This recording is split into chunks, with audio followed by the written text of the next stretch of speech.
My dear viewers and learners, welcome, নমস্কাৰ। অনুশীলনী R5 ইয়াত দিছে দুটা ত্ৰিভুজ সৰ্বসম হ'ব যদিহে সিহঁতৰ কালি সমান হয়। এইটো দিছে কি হ'ব লাগিব, সিহঁতৰ সকলো অনুৰূপ বাহু আৰু কোণবোৰ সমান হ'ব লাগিব। এইটো উত্তৰটো হ'ব চি। তলত দিয়া কোণটো সৰ্বাংগ সমতাৰ নিয়ম মতে মান্য হ'ব। আমি জানো যে সৰ্বাংগ সমতাৰ নিয়মকেইটা হ'ল ত্ৰিভুজৰ সৰ্বাংগ সমতাৰ নিয়মকেইটা হ'ল, এক নম্বৰটো হ'ল বা কো বা, অৰ্থাৎ বাহু কোণ বাহু।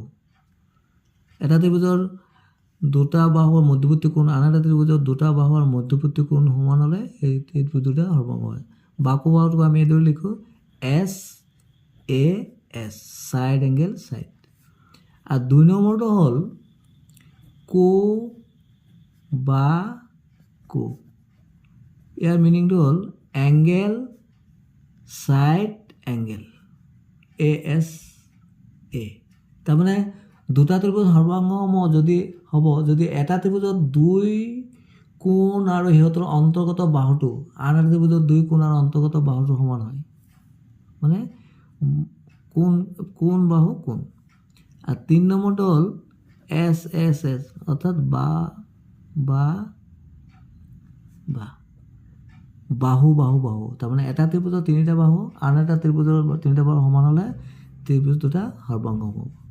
আৰু চাৰি নম্বৰটো হ'ল আৰ এইচ এছ। আৰ মানে হ'ল সমকোণ, ৰাইট এংগেল বুলি কয় যে সমকোণ। আৰু এইচ মানে হ'ল অতিভুজ আৰু এছ মানে হ'ল বাহু। তাৰমানে কি, যদি দুটা সমকোণী ত্ৰিভুজৰ ক্ষেত্ৰত এটা কৰ্ণ আৰু এটা বাহু আনটো ত্ৰিভুজৰ কৰ্ণ আৰু এটা বাহুৰ সৈতে সমান হয়, তেনেহ'লে ত্ৰিভুজ দুটা সৰ্বসম হ'ব। এইটো কৰ্ণ বা অতিভুজ বুলি কয়, এইটো সমকোণ, ৰাইট এংগেল। এই চাৰিটা। তেনেহ'লে আমি দেখিলোঁ এই তিনিটা এংগেল থকা নাই, এছ এছ এইটোও নাই, তেনেকৈ কি হ'ব এছ এছ, যে বাহু কোণ বাহু, এইটো হ'ব। তাৰপিছত দিছে যদি এটা ত্ৰিভুজৰ দুটা বাহু আৰু সিহঁতৰ মধ্যবৰ্তী কোণ আৰু আন এটা ত্ৰিভুজৰ দুটা বাহু আৰু সিহঁতৰ মধ্যবৰ্তী কোণ সমান হয়, তেন্তে ত্ৰিভুজটা সৰ্বাংগ হোৱাৰ চৰ্তটো কি? তাৰমানে ইয়াত দিয়েই দিছে দুটা বাহু আৰু সিহঁতৰ মধ্যবৰ্তী কোণ, তাৰমানে কি এছ এ এছ ক'ত আছে এইটো।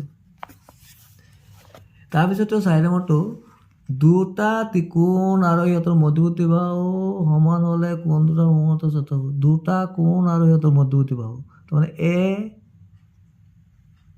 এছ এ, এ এছ এ ক'ত আছে, এইটোৱে আছে।